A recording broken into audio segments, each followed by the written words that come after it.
Welcome to the Lakers Fast Break. I'm your host, Joe Soro. It's looking like I might be going solo. I know you guys probably thought I was writing that down before I said it, but I really didn't. It just came out that way. But we are here for the post game. Unfortunately, the Lakers finished this road trip in disastrous fashion, losing to the Grizzlies 131 to 114. This game was played without Anthony Davis as well as Rui Hachimura, and yes, it was unfortunate that we had to lose AD at this particular moment because I actually thought there might be a chance that they could kind of escape with with a good ending to this road trip before it went out, but unfortunately, it's not in the books. So, uh, looking at the statistics tonight, LeBron kind of did his thing, dropped 39 points, had 7 rebounds and 6 assists. Shot pretty well from downtown as well as from the field.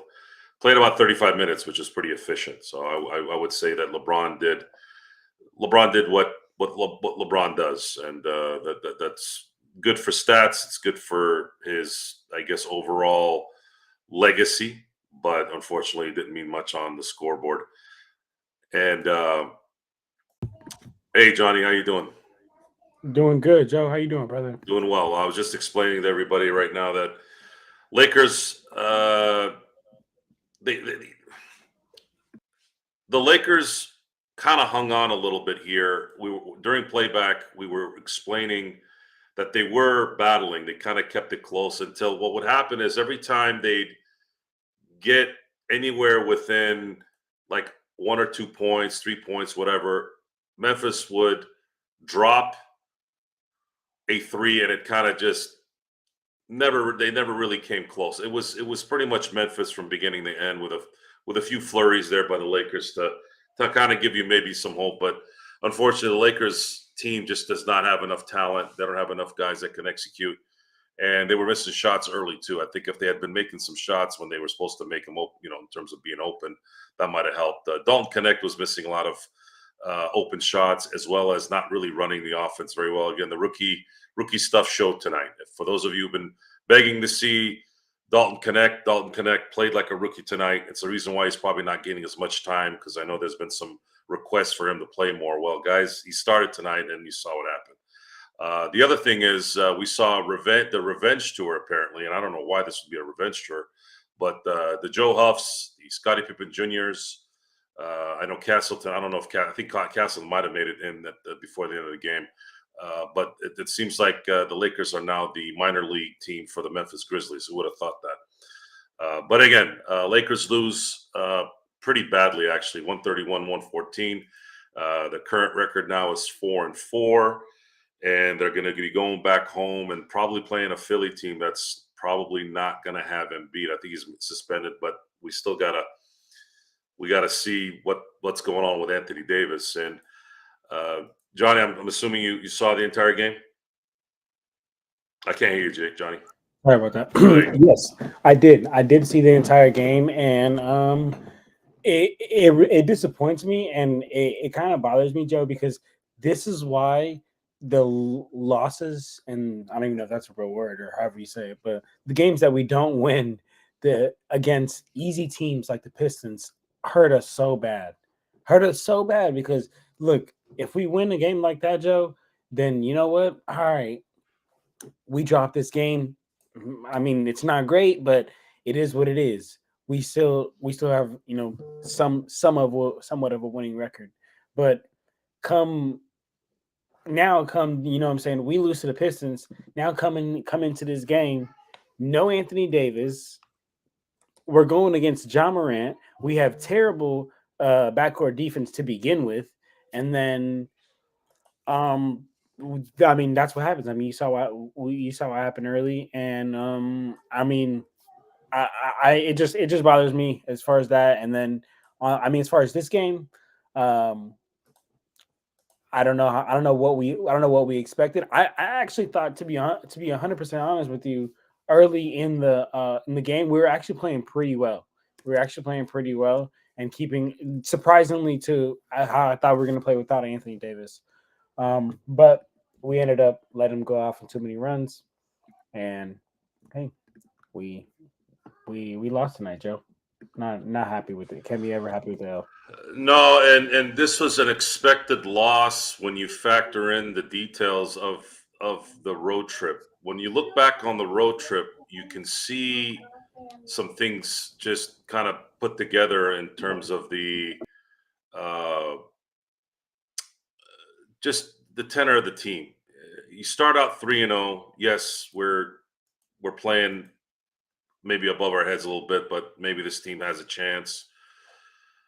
But then when you start looking at the schedule, you're like, okay, so they win the first 3 games, and then you go to Phoenix, and you're supposed to probably lose that game because Phoenix tends to play up against the Lakers, but you're probably a shot away from winning that game, and then that changes the dynamic of the road trip, because then you can look at it as, okay, if they win in Phoenix, they're 4-0. They get smoked by Cleveland, which was kind of understandable to a degree because Cleveland's really, really good, and they have young talent that can exploit the deficiencies of the Lakers. And then you assume you beat Toronto, you beat Detroit, and then you lose to Memphis. So now that road trip looks completely different. Now you're looking at a 6-2 run in the first 8 games, and you're pretty happy. Even 5-3 would have been probably something to look forward to. But the reality, though, is, and I hate to say that, I know I keep saying the reality part, but it's the only word that makes any sense. Does it really matter if they're 5-3 or 6-2 at this point? What is the long-term effects of this? The long-term effects is you have 5 players right now on this team that are playing minutes that are not going to be able to sustain anything of any consistency. And how is that going to bode well for LeBron James, Anthony Davis? Let's say Austin Reeves is the other guy that's playing relatively okay. Rui Hachimura playing relatively okay, but D'Angelo Russell's absolutely shitting the bed. I mean, this disgustingly bad, even worse than last year when he started slow. And then you have the bench. Reddish had a really good game, his best game, obviously, of the year, but he's just not consistent enough. So I can't really put him in a category where I can say, you know what, this is somebody maybe we can depend on, and maybe we can stop playing Max Christie and letting Cam Reddish be the guy, especially with the way he was moving today. And I saw a lot of this in the first 3 games where the motion and the moving of the JJ Redick offense was allowing JJ Redick to get some open shots under the basket, get some easy layups. That's the kind of stuff that I've liked seeing in terms of a positive from JJ Redick. Is he is trying to implement good spacing, good movement, and some easy baskets so that guys can get their confidence. And he did. You know, that happens. Guys, we've been saying this for years when we watch basketball. Sometimes the jump shot, if it's not falling or you're not confident in it, the easiest way to maybe get it going or be confident is to get a couple of layups. Heck, even one layup sometimes or one dunk can get you there. But in the long, but what was happening is to put a theme on tonight's game is that the Lakers were playing hard and they were kind of paper cutting everything. They were playing good defense, relatively good defense, tight defense, and then they were making shots, but they were trying hard to get those shots. And then as soon as the Memphis Grizzlies had an opportunity to shoot a ball, they'd shoot a 3, and it almost would dampen all that effort that the Lakers were putting into getting a 2-point shot. So it's not a sustainable. It's just not a sustainable process for the Lakers. It's just not going to go that way. And they're still 5 weeks away from being able to trade freely, which is December 15th. So you're looking at this being 5 more weeks of finding themselves until they can actually legally trade somebody. And I don't know what the solution is, especially with AD being out. I don't know if he's got a lingering foot issue from last year. Then I don't know how that's ever going to go away. This is going to be a maintenance setup throughout the year, and this team has no room for maintenance setups. they would need AD to probably play 78 games this year for them to have any shot at getting anywhere. Joe, brother, I'm honestly right there with you. I mean, we've been on board that the Lakers just aren't really going anywhere until we not only get a big, but also get a bench. But one thing I do want to say, and before I say this, what's up, Xbox, and what's up, everybody that said acknowledge me in the chat. Appreciate all you guys as always. But what I was gonna say, Joe, was some people here in the chat are talking about like might as well just tank. And I mean, at this point, like, I guess what are your thoughts on that? I mean, as in the game of basketball, I think winning is everything. So you always want to try to win. You never want to like try to purposely lose. But tanking sometimes it could work in your favor. I.e., what the who was it that like purposely tanked and just got a good draft pick this last year? The Dallas Mavericks, when they purposely tanked and got Derek Lively, right? So sometimes you could do that and it could happen. But I guess I wanted to ask your thoughts on something like that, because we know this team isn't going to be competitive. This team is going nowhere that we would be okay with, So how do you feel about that? The ultimate insult is that it doesn't matter if they mess up this year at all. It's going to be. It's not going to be for anything. They can't. Their pick is going, I think, to Atlanta through New Orleans, and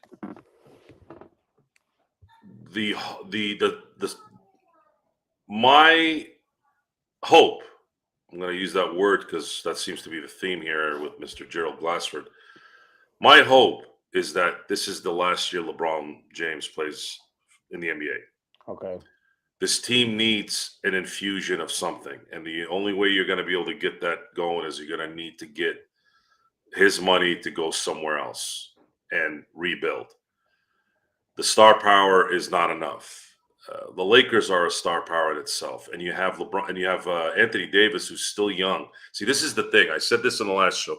The Lakers aren't going to go into what happened in Cleveland and what happened in Miami because you lost your main guy. Mm-hmm. The Lakers have a main guy that's still going to play and is still effective, and you have to consider that if you're Laker management. You have to consider that as part of.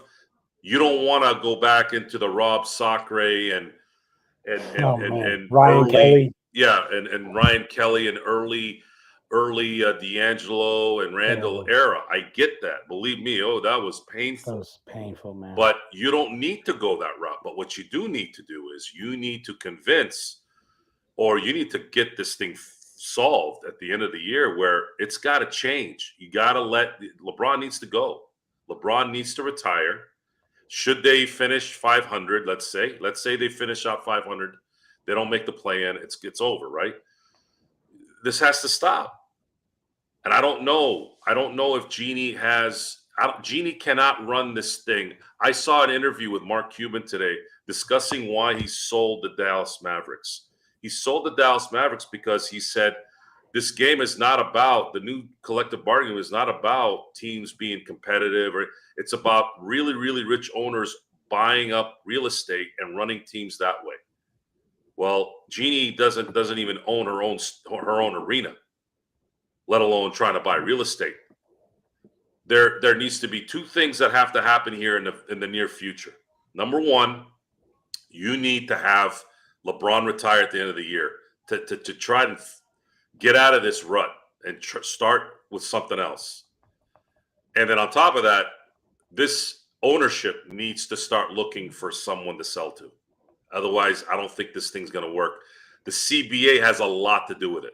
If the current CBA wasn't if that wasn't the issue, I would say there might be a chance that the Lakers could continue to do what they've been doing in the past.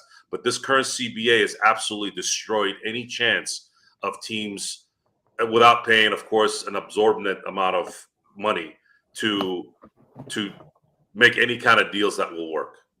And that's how the Lakers have built their dynasties. Joe, you know what's crazy? And I mean, I guess it's not really crazy, because if you've really been paying attention, I'm sure you think the same thing. One thing I've said is we are never going to be good again. This Lakers team is never going to be good again until we get real management that actually is willing to win and wants to do what it takes to win. So honestly, Joe, I'm right there with you. Like until we get somebody who is willing to go into the luxury tax, somebody who's willing to spend the money, and is actually trying to win, I don't think this team's going to go anywhere. Look, I want to give an example. I don't know too much, and this is it hurts my heart to give this example because F the Boston Celtics and F that little lucky guy. But them as an organization, they knew what they were doing this offseason. They knew what they were doing very well because look, they won a championship and they brought back, you can go ahead and look, they brought back every single player from that championship team. And some of those bench guys at the end of the bench, they probably got overpaid. But that's just the kind of price you pay when you win a championship. And I'm a big believer of if it ain't broke, don't fix it. And a lot of teams they don't want to pay these role players, these end of the bench guys after they don't want to play they don't want to play those guys after they win a championship because other teams are trying to poach them, right? But that's what you got to do, man. It's the price that pays. Jay said the Warriors just beat the Celtics on the road, huh? But JC, be real with yourself. Do you think that the Warriors are a better team than the Celtics? If they played in a 7-game series right now, the playoff started right now, and they would just happen to play each other, be real with yourself. Who you think would win? We talking about a one-off game. This is the NBA, so talented. Anybody could pop anybody on any night. As you've seen with the Lakers losing to the Pistons. But I'm just saying, the Celtics, they did the right move as an organization, and you know why? Because they're willing to pay everybody. Lakers are not willing to pay everybody. First of all, Joe Lacoe and Peter Guber are they're better business. They're better the Celtics owners. No, they're the Warriors. Those Okay. guys are. Oh yeah, for Those sure. guys are better at running a basketball team. That's just what it is. The campaigning to get the Guggenheims to buy the Lakers has started. I want the Guggenheims. For those of you who don't know who the hell that is, the Guggenheims own the Dodgers. And when they bought that team from Frank McCourt, who was maybe a hair level below Donald Sterling in terms of pathetic owners. Oh, really? Yeah. As soon as they took over, they bought it in 2012, 2013. They have not missed. They've wanted the division every year except for one, and they made the playoffs that year and went to the NLCS. They have been the standard of excellence, like no other ownership that I've ever seen for that kind of longevity. You're talking about 2013 to 2024 of making the playoffs. I mean, that's a pretty. I mean, Dr. Buss. That's it. That's the only one. And Dr. Buss was winning championships in droves as well. That's what's going to have to happen for this to change. The Lakers need a bigger entity to take over the operation. I don't think this is going to ever work. And it's probably going to happen because at some point they're going to know that they can't afford to do this anymore. Jeannie's going to know that she can't afford to do this. She's not a spring chicken. She's not in her 40s. She's in her 60s. She's going to get tired here in the next probably 5 years. She's not going to want to do this. And I don't believe Joey or Jimmy or whatever the Bus kids are, none of those guys are capable of running this because they don't have the money and they don't have the networking or any of the resources that these big companies would have. So I would highly recommend AEG and Jeannie to somehow figure out something within the next 5 years to sell this team to the Guggenheims and let them run their excellence with the Lakers and the hopefully the Laker future is in better hands. But as far as the now, we seem to be getting a lot of Warrior talk here. I don't know why, but folks, there's 82 games in the season. If you're going to sit here and hang on to some road win against the Celtics, whom have been beating people to a pulp, by all means, go ahead and do that. And by saying that the Golden State Warriors run a better operation than the Lakers, well, if that's supposed to be an insult, then you're insulting yourself, or you haven't been paying attention to what I'm saying. We already know this. We're not stupid, okay? And a lot of the discussions this summer has been stuff that we are talking about now, but for a brief week or so, we were called clowns because they were 3-0. Folks, talent is talent. Talent that isn't talented is not talented. I know that sounds pretty remedial, but that's how it works. The Lakers are on the fast pace to really, really, really mediocre basketball right now, and they've been on that pace since the draft. And the anger and the irritation and the constant bickering of it, some took it as good information, some took it wrong, and you're wrong now. And it's not looking good. It's not going to look good here. My focus now in terms of the next 3 games is that they are at home. They could make up some ground by winning all their home games too. We'll have to wait and see. Philly's going to be missing Embiid, so they're going to have a little bit of an advantage there, especially if AD comes back.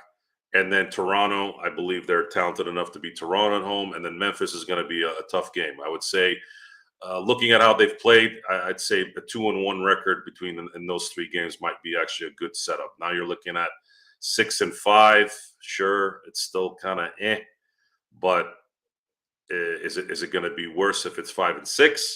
Sure. So we're going to have to see how that goes. Question for you, John. Do you watch the entire game tonight? Hold on, let me unmute you. Because I keep hearing rattling here. Sorry, it's because I got a whole. No, it's your computer. It's not the background. I keep hearing this, like typing. But the question I have for you is, what did you see tonight from anyone that was a surprise? A surprise. Honestly, I was surprised at how well Cam Reddish played. I'm gonna be honest with you. There was a point in the game where I think he got 2 stops in the backcourt, and I was like, "There you go, Cam! Like that's exactly why, like we had you on this team." And to see the 15 points that he put up tonight too, like that's just an extra. I was never expecting that. Cam is kind of, I mean, he's a little bit better offensively than Vando, at least in my opinion. But I think that Cam, when he gives you anything on the offensive end, it's like great, I'll take that. But what we really got him out there is the defensive end, and I think he brought some great energy to defensive end and had 15 points tonight. I was like I said, surprised that didn't. If I had to put it over under 15 points tonight, I would have for sure put under. No surprise, to me, and not trying to be rude because it's. I don't know this. If I don't follow this man's career, but I'm pretty sure it's that Christian Coloco's guy's like first NBA game, right? It was his first game, so I mean, no surprise that he was what someone would do in their first NBA game, but in 13 minutes, as a big man, did only get 2 rebounds. Kind of like when he came into the game, I was actually doing a live stream on my TikTok, which if you guys want to check out my TikTok, come check me out at Lakers Corner 24, something like that. Y'all know my black Lakers 24, logo. something like that. Something like that. Let me tell you guys.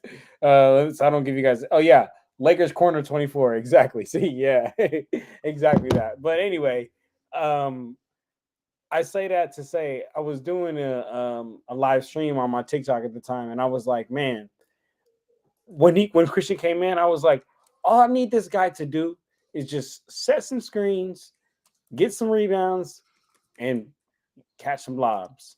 And he didn't really do that. But like I said, can't really blame him. First NBA game. And hey, JC, bro, go ahead, find your way out, bro. Because if you don't want to be here, don't nobody want you here, gang. All right. Anyway, well, who the hell is JC anyways? I have no idea. His hold on, let me read what he said. Hold on. He plays defense, LOL. AR and D-Lo score 17 points with negative plus minus, and there you think this team will get better, Joe. When the fuck did I say that? When the hell did I say this team was going to get better? Are you stupid people? Like, you got your hearing aids off?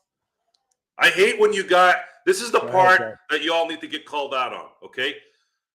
I didn't say anything like that, yet you wrote it. Where did your brain go? Where? Where did it go? What planet? Saturn? Mars? I didn't say any of that. So get your heads out of your ass long enough to clean your goddamn ears, both of them. That's why you have two instead of this or this. It's easy to do this when you're not looking at somebody in the face. When you say something, make sure I said it. Don't bullshit. You got that? Facts. Okay? Facts. And you want to leave, leave. I don't give a shit if you leave, but at least get your shit right for your future, for your ability to progress in life. Stop imagining shit that's not happening. We see that a lot in this world. People imagine shit.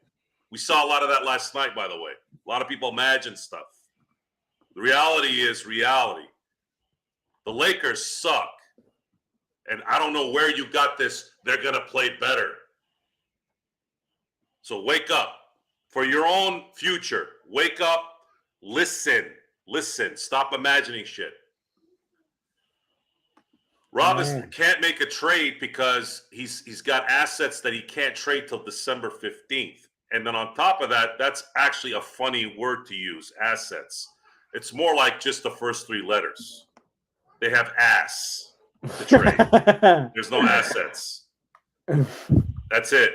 The only assets without just the ass is LeBron and AD. And I don't know who the hell would want LeBron anyways. Who would trade for LeBron right now? Honestly, the Bucks? I don't know. Maybe the Bucks to maybe trade some big contracts and see if him and Giannis can win a championship in the East. Maybe. But that's not going to happen.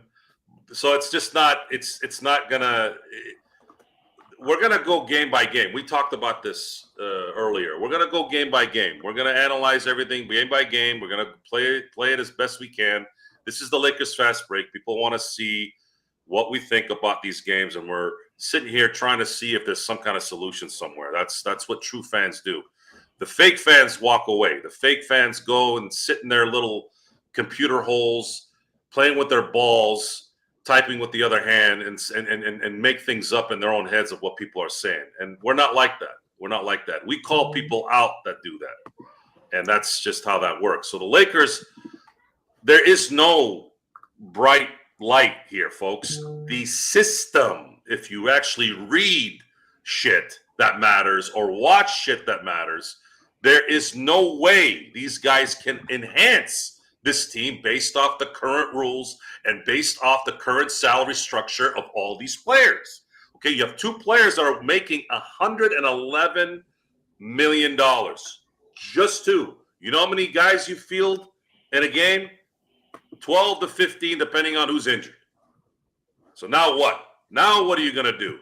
You can't just go trade to go get somebody anymore like you used to. And that's where you're at. That's where the Lakers are at, and now we have to sit here and stew in it. Did I make myself clear enough, John, or was I too? No, you were absolutely clear. Obtuse. I haven't heard that word in a long time, man. No, but absolutely, Joe. You were clear, and I think that hopefully that CJ guy understood. And to everybody else here in the chat. Riddell, what's going on, brother? Riddell said that Coloco needs time. No, absolutely. I wasn't bagging on Coloco, but based on what we need right now, we don't have the time to be like, hey, go ahead and take your time. And I didn't expect much from Coloco. That's all I was saying. But yeah, absolutely agree. But Riddell, one thing I do hope that we can now come together on is I hope that at this point, you have realized that all along you have been wrong about Max Christie. I hope that if you haven't at least been already been able to tell, Riddell, I hope that at least tonight you were like, all right, maybe it's time to give it up. And this has nothing to do with you. I'm sure you're a great person. Sure, you're a great guy, but sometimes you're just wrong. Sometimes we're just wrong, right? Like sometimes we're just wrong on players, and I think he got that one wrong because he is just one of the worst. I can't stand him. I honestly can't stand him out being out there. But Yeah, we don't need to talk about Max. yeah, it's not. Yeah, it's a futile discussion at this point. Talking about Gabe Vincent and Max Christie, there's no point in talking about those guys. I actually think that Gabe Vincent's worse than I thought he was going to be, and I actually, as weird as this says, Max is worse than I thought he was going to be. I thought there might be something, maybe a shot or two here and there that might just keep him somewhat relevant, but no, it's not. It's this team is a fractured team, just like it was last year. And JJ Redick is just not enough. A matter of fact, I think if it wasn't for Redick, this team might be. I think they might be 2-6, probably maybe 1-7 if it wasn't for JJ Redick. I honestly believe that. I don't think they would have probably beaten Sacramento or Phoenix. I think they would have still beat Minnesota because Minnesota just looked kind of zapped in game one. But I actually think that the Lakers might have been 2-6, 1-7 if JJ wasn't coaching, because you did see a lot of ball movement. You did see a lot of good execution in those first 3 games against, Sacramento is a good team and Phoenix is a good team. I mean, Minnesota's a good team too. It's not sustainable because there's a mentality that needs to be there for an 82-game season. And very few players, very few. That's why these guys are elite. That's why the guys that are getting paid $50 million a year are who they are. These guys are prepping every single day, from eating, from drinking, from sleeping, from working out, from stretching, from whatever, plyometrics. These guys are doing this every day. Guys like LeBron, guys like AD, guys like Giannis, guys like Durant. You're talking about these guys have been doing this for years, and they're about it. They're about the process. And then they come in and they do the work. Well, that's why they are who they are. And then you have the second tier guys who might not be as talented, but probably put in the same work, but maybe they don't have enough focus for 82 games. Maybe they don't have enough focus for a 48-minute game. It's a lot of detail, guys. It's a lot of detail. And everybody's a one-way player. This team can't afford to have one-way players. There's only one two-way player on this team, really, and that's Anthony Davis. Reddish is good on defense, sure, and has his spurts here on offense today, but he is not a player that can focus game in and game out. And he's very easily neutralized if he has a talented defender on him. It's not that hard to defend him. You can frustrate him pretty quickly. And then everyone else is what they are. AR is a streaky shooter. Rui is not good at the basket. He's not very strong at the basket. He can't really create space. He can shoot. He can score some points every now and then. But you essentially have 2 starters and a bunch of bench guys. That's really what this team is. And then, of course, D'Angelo Russell's absolutely saying shit in the bed is an understatement. He is absolutely dreadful right now. He's playing the worst basketball since his rookie season. I have not seen him play this bad since his rookie season, and unfortunately, I had to witness that during that year because he was drafted by the Lakers. For those of you who don't remember, and it's just not good. It's not good at all. But there's AD's foot issue. When I heard that he had an issue all summer or since last year, I was like, what? When the hell did this happen? And how the hell did you not address the issues of this team even more, knowing that this guy had a foot that was going to be a problem? They probably wished it would go away. How does it go away, folks? He's going to be playing his 13th season. Those kind of things don't go away when you've been playing 13 seasons. You know what you need to do? You need to get him help so that he doesn't have to kill himself to have that re-aggravation. But no, I don't know anything about basketball. I'm some guy in some office talking about basketball on the internet, right? But be honest with me, John. Be honest with me. Do you think I could run the Lakers better than Rob Pelinka? I think you could. I think you absolutely could. I truly believe, without a doubt, if I was in that business, my network would be bigger than his. and I would be able to run this better. Now, in his defense, Genie cannot pay certain monies. So he might be strapped on top of that. He might be strapped. He is. They don't have a player personnel person. It's Genie and a GM. And then there's stooges in between, which do nothing. Oh, all right. Let's see here. Let's talk about what's up. I went out of mommy's cheese. You're crazy, baby. All right, go mommy. Yeah. Anyway, that was funny actually. Anywho, that was funny. I need to address the chat because Xbox said we need John's thoughts on D'Lo. Guys, come on, man. Who? Do What? I have? They said they need to hear my thoughts on D'Angelo Russell. So give me your thoughts on D'Angelo, and then Lakers all day dope. We have to trade D'Lo and Austin. They are cooked again. Okay, so do this since you're the fan club president.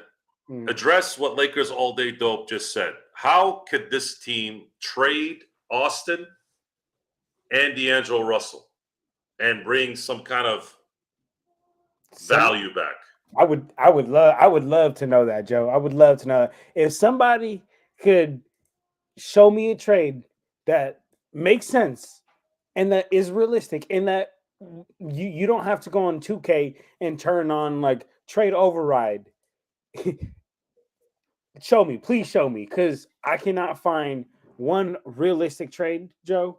And not only can I not find a realistic trade that another team would agree to, I also, Joe, cannot tell you who is gonna. And I'm not gonna give the whole spiel. I gave the whole spiel literally the last 3 streams in a row.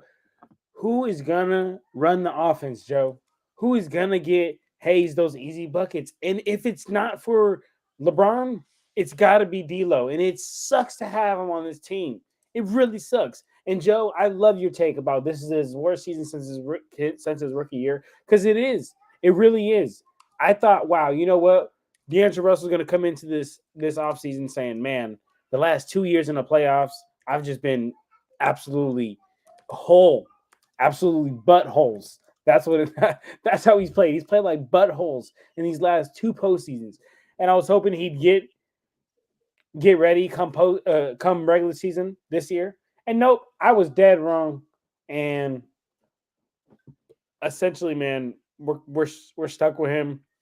Austin Reeves, if we trade him, I just don't think his trade value is high. Like at this point, like I think his trade value is the lowest that it's been. Actually, to be honest with you, like I know, like last year, he still had that aura on him that was like, oh, this cold white boy, and everybody wanted him, and everybody liked him, and I still do think that people do, but he's having a down year in my opinion.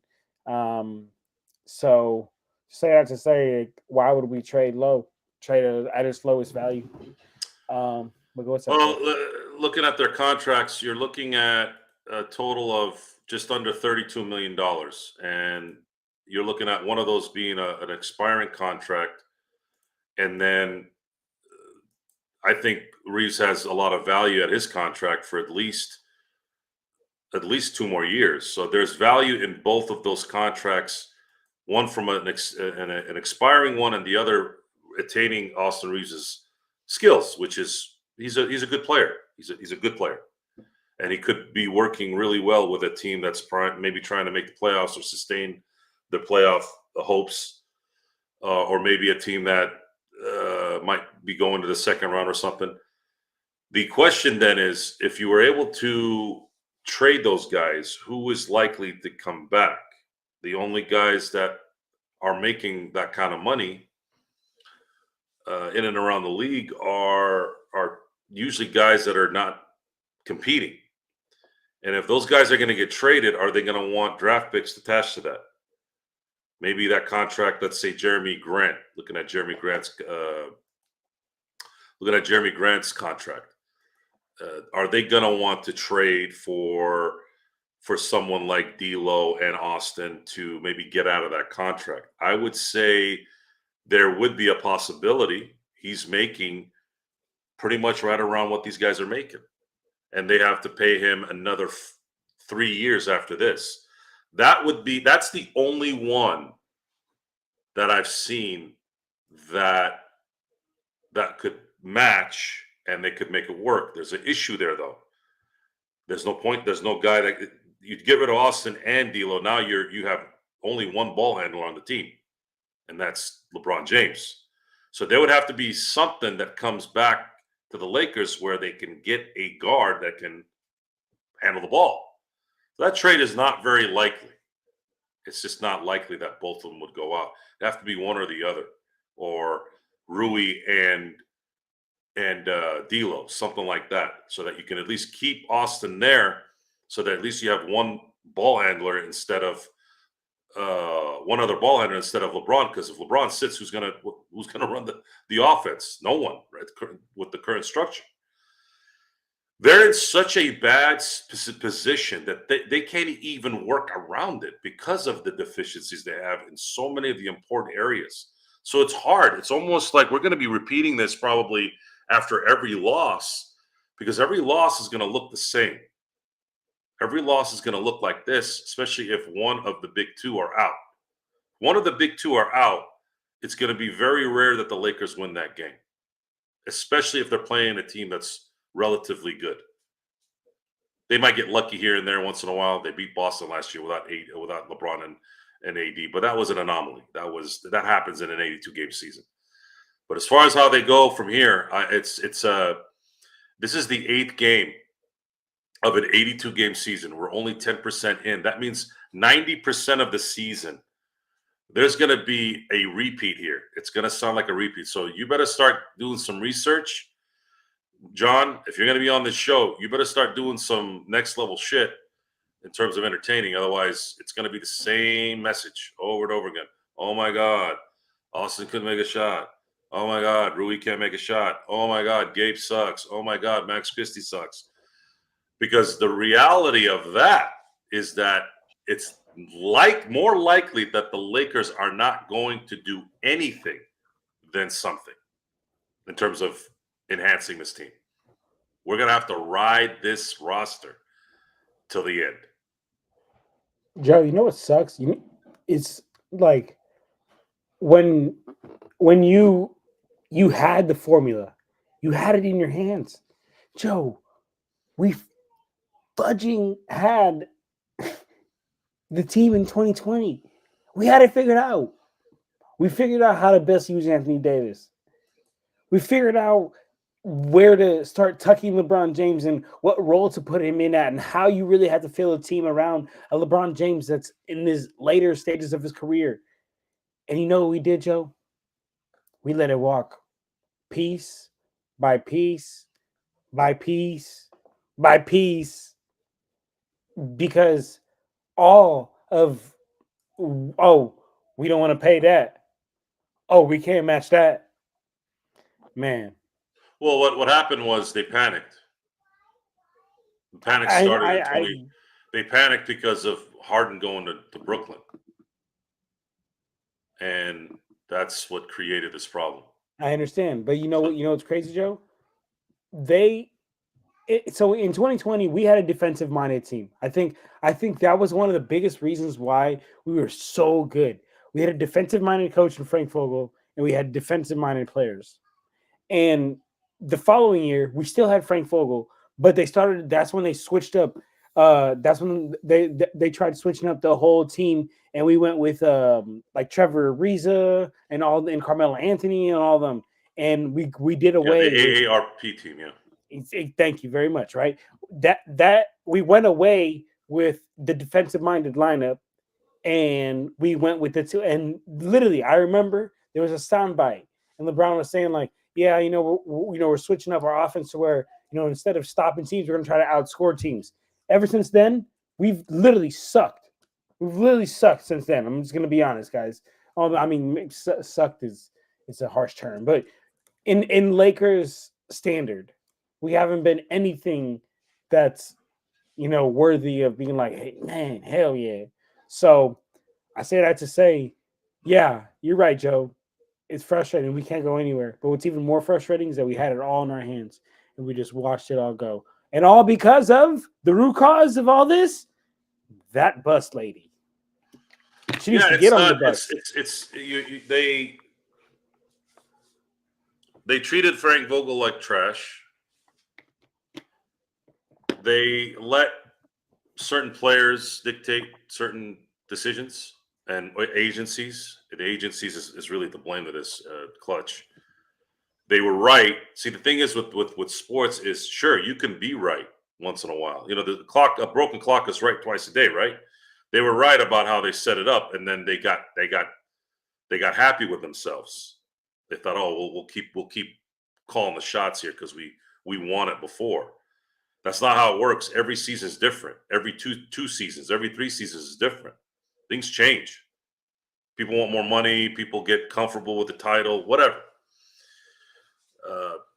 I hate talking about this. I'm gonna say this last thing about it because I don't really want to talk about what happened in 2022 again or 2021. It's just it's a waste of time.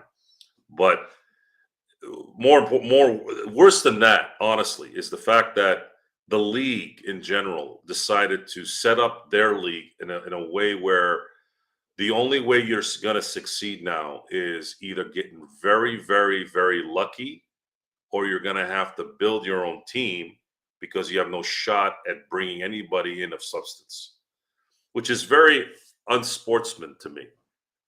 Because you look at the past and all the great players. You look at guys like Kareem Abdul-Jabbar. You look at guys like Shaquille O'Neal. If you look at other sports, you look at Peyton Manning, people that went to other teams and won. They were still great players after they left their first destination. These kind of things are not going to be the norm anymore. It's going to be basketball is different than football. It's different than baseball. You can't always find these gems other than the top picks. You get lucky here and there, but it's not the norm. So I don't know what's going to happen. I really don't know how long this is going to take. I think in the end, the common sense detector in my head says in the next 5 years, as the Lakers continue to descend to garbage, if they continue to operate like this, you're probably going to see a lot of talk about how ownership needs to start looking for somebody to buy the team because they're not going to be able to compete. They can't. They're not. It's not feasible for them. And that's the only thing I got left on that. I mean, that's a gloom and doom scenario after the 8th game of this season. But this is something I actually been thinking about all summer, and seeing what the Dodgers did this year, and seeing what they've been doing all decade. You've seen how excellence is, and then you see what non-excellence is. And I don't have a lot of respect for Jeannie from a business standpoint, and I don't have a lot of respect for Rob in a business standpoint. And if I am a guy who's just observing this, I can only imagine what's going on when people are actually working with them. It's just it's kind of the reality of that. But I'm gonna go to the crew here on the chat here. Let's see what you guys got here. Hernan said, Joe, how do you feel about the Lakers trade for Giannis? There's really no. The only way they trade Giannis is if they want AD. Yeah, if AD can come. But I don't see the Lakers trading AD. What would have to happen there is you get Giannis, and then you'd have to figure out a way to get rid of LeBron too, because I don't think that changes anything. Let's talk. You tell me if you want to talk about something else. But serious question, Joe. Like, yes, preferably this is LeBron's last year, but like, not really. I don't know that. No, I know, but I'm saying like preferably. I hope it is. I know that's what I'm saying. Like preferably, like we would hope that it's LeBron's last year, but I don't think it is. I'm gonna be honest with you. Is LeBron retiring as a Laker? Yeah. Yeah. You think okay? Yeah, he got his wish. They got their little fairy tale thing with his son. The question now is he going to want to not make his $50 million next year. That's the only thing that I would say is keeping that decision in the middle. That's not. But I don't. I'm not loyal to LeBron. Yeah, no, yeah. I'm not loyal to LeBron. I don't give a shit how much you love LeBron. I love LeBron. I didn't care how much I love Kobe. This is Yeah. about the Lakers. I'm a Laker fan. I've been a Laker fan before Kobe. I've been a Laker fan after Kobe. I've been a Laker fan before LeBron. I've been a Laker fan before. I'll be a Laker fan after LeBron. There is no anything above the Laker team. And I don't care about the individual. I care when they're playing, and I'll support them and I'll champion them. But I'm sorry, I'm a Laker fan. And I if it means that the Lakers are going to be a better team, doesn't matter what they do. If they have to get LeBron out of there, if they got to trade the AD, and it makes the team better, then I'm going to support that first and foremost. Sorry, Joe, I got a lot going on in my background, but maybe close the door. Would you believe me if I said it was?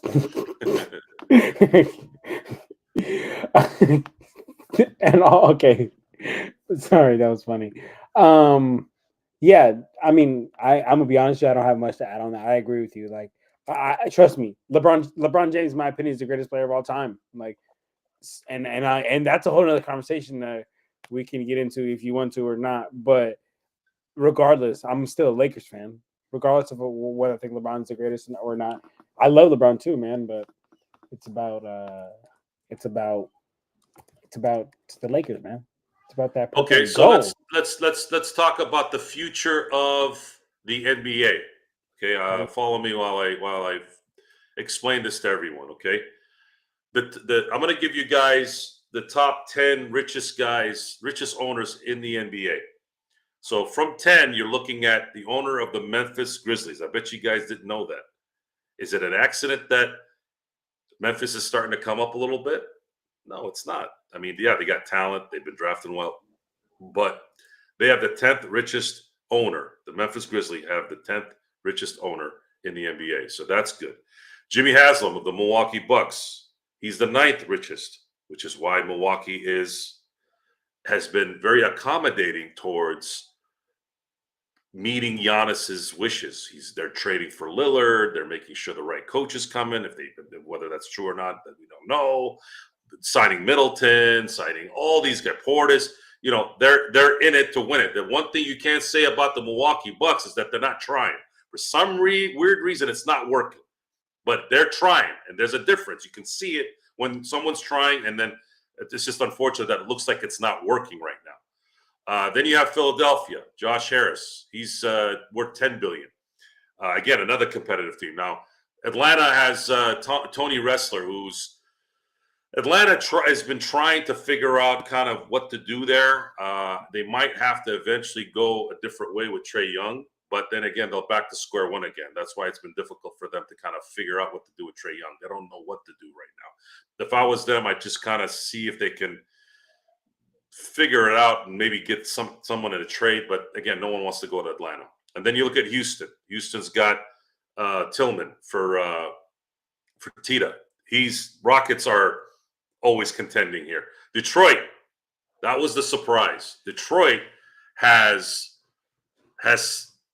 the 5th richest owner in the NBA. Why do they stink? I guess it's just one of those things where one always falls through the cracks. So I can't look at them. Then you got Mickey Arison in Miami. Obviously, he's been one of the more known guys that are rich there, and of course, a very successful business model there. And then you have Stan Kroenke of the Denver Nuggets. Denver's been running a really good program there for the last 5-6 years. Not an accident. Again, very well supported. Stan Kroenke is a really, really good sports owner. If you don't believe me, look at the Rams. Yeah, he does a really good job. Dan Gilbert seemed to have resurrected the Cleveland thing after LeBron left, although Dan Gilbert doesn't really run the operation right now. I think it's his son because he had a stroke and hasn't been really, really well. So this setup is going to lead us now to Mr. Ballmer in LA. So this is what Jeannie is going to have to compete with here for the next 10, 20 years, or I should say, let's say 10 years, she's not going to be able to.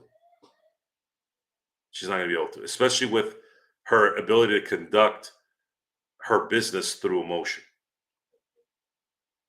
Putting her head on LeBron's shoulders, giving him every wish he wants to go draft his no-talent son. It's just a constant constant nonsense and constant catering to everything and anything except winning. And if you're not going to win in sports, you are useless. I'm not going to buy a ticket to the Laker game, and I'm not going to buy your merchandise. You might have me on YouTube talking about you. You might have my eyes on the tube, but I would still have the tube without the Lakers. So I don't feel like I'm giving you anything there. And that's kind of where I'm at on that. I'm going to answer a few more questions, and then we're going to call it a night here because I think Johnny Boy needs to go do some daddy duty. Let's see what Rodell says here. Hold on, Rodell.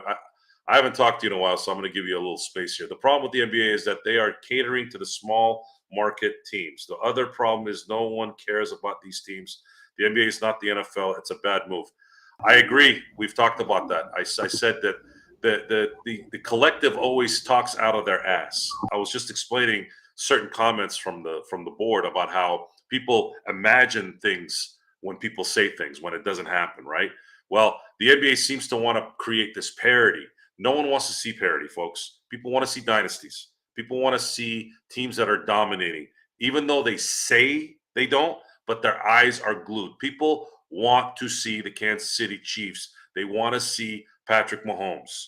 They don't want to see Nick Foles. They don't want to see that.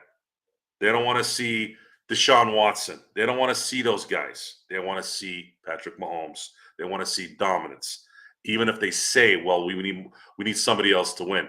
Those guys get more eyes because now people want them to lose just as much as they want them to win. It's better for sports to have dynasties. And for me, the Lakers versus the New Orleans, I always picking on the Pelicans. I'm going to pick on somebody else. Let's say the Memphis Grizzlies or the Minnesota Timberwolves. No one gives two shits about the Memphis Grizzlies guys or the Minnesota Timberwolves. I'm sorry. Except maybe they're fans at home, but do they really even care? Are they really excited? Is Anthony Edwards this iconic guy that's you have to go see him? No, he's a really, really good player. John Morant is a really, really good player. But the household names? No. LeBron is a household name. Kevin Durant, sure. Steph Curry, sure. But those guys now are kind of running into that. They're in the dead space. They're not the dynasties that they were. They're not the guys that were rolling like they used to. Go ahead. Question for you then, Joe. Who do you think is the next household name? Victor Wembanyama. You are a good man. Yeah. Victor has the star power and the talent. Yes, and my only question is San Antonio going to figure out what they're going to do with Pop? Pop seems to be having some health issues. I had been saying for a few years now that he probably should have retired, and I think he probably would have had his wife not passed away, and I think he's still working to keep himself probably out of that mindset. He also seems to be caring more about politics than basketball. And I'm not saying that the political landscape isn't something we all should be concerned about, but I just thought it was interesting that here's this guy that's supposed to be sick and not, coaching, yet he's going through a 10-minute interview about how certain people are scumbags and pieces of garbage in the political world. I don't know where his focus is. So R.C. Buford will have to figure that out, I think, to get the right setup for Victor, as well as getting him the right coach, I think, here soon that could take him to allow him to go where he needs to go. And that's going to be important in the NBA because we don't want him to turn into Ohtani in Anaheim. And it's not likely in basketball as much. Baseball is very hard. If you go on a bad team, no matter how great a player is, he can get masked. because baseball is a one-time game, and then you have to wait you have to wait for 8 more people till you get your try. Where in basketball, football, the best player can dominate for an entire process of his game. So yeah, it's going to be important that if Victor's going to be this next icon, then you're going to need to make sure that the San Antonio Spurs are winning. San Antonio is kind of it's an okay market, but not really. He would be better off in New York. He'd be better off in Philly or Chicago or LA. But I don't know if that'll ever happen. I think he'll be in San Antonio for the foreseeable future. And he'll be, at the very least, individually being a player that will definitely break some records. He's going to be if he doesn't get injured, he will be stacking up Defensive Player of the Year awards and MVP awards as well. Absolutely. I agree. And I'm gonna be honest, I don't think San Antonio is gonna fumble this bag. I think they're not letting this one slip through their hands. They are gonna do everything to keep Wemby and do right by him. Yeah. I'm gonna answer JY's question and then we're gonna head out. JY, the face of the league, is normally on USA Olympic team panel. What do you think, Jay and Joe? It still was LeBron. Who was better than LeBron and AD? And I don't know, but I'm gonna again. I don't see anybody right now, guys, other than Victor. Honestly, I don't see Chet Holmgren. I don't see those guys yet. They're not really box office to me either. Shea Gilgeous-Alexander, good player. I don't know. Anthony Edwards, they just don't appeal to me. They're not transcending. So I don't know. Victor's the only one that comes to mind to me that looks transcending. And again, I want to thank everyone for being here tonight. John, thanks for being here tonight. Folks, sorry that you guys had to witness the game tonight and witness the typical dread here. Of course, I wish we could be more kind of pepped, but we're not. The Lakers lose tonight, 131-114 to the Memphis Grizzlies, finishing this road trip 1-4, coming back down to earth to 4-4 at 500. They're going to face Philadelphia on Friday. Coming back home, it will be on ESPN. And again, for those of you who want to contact me personally through my social media, you can contact me on Facebook at Johnny. I'm known as Johnny Blade on Facebook. You can contact me there either through direct messaging or hit me up on my wall. If you want to hit me up on Instagram, it's SinBlades_turf. And then, of course, X, you can contact me at Joe Soro LFB. Until Friday, we'll see what happens tomorrow for our in-between show. But until Friday, I want to, again, thank you for being here. Gerald should be back as well. And until next time, see you next time.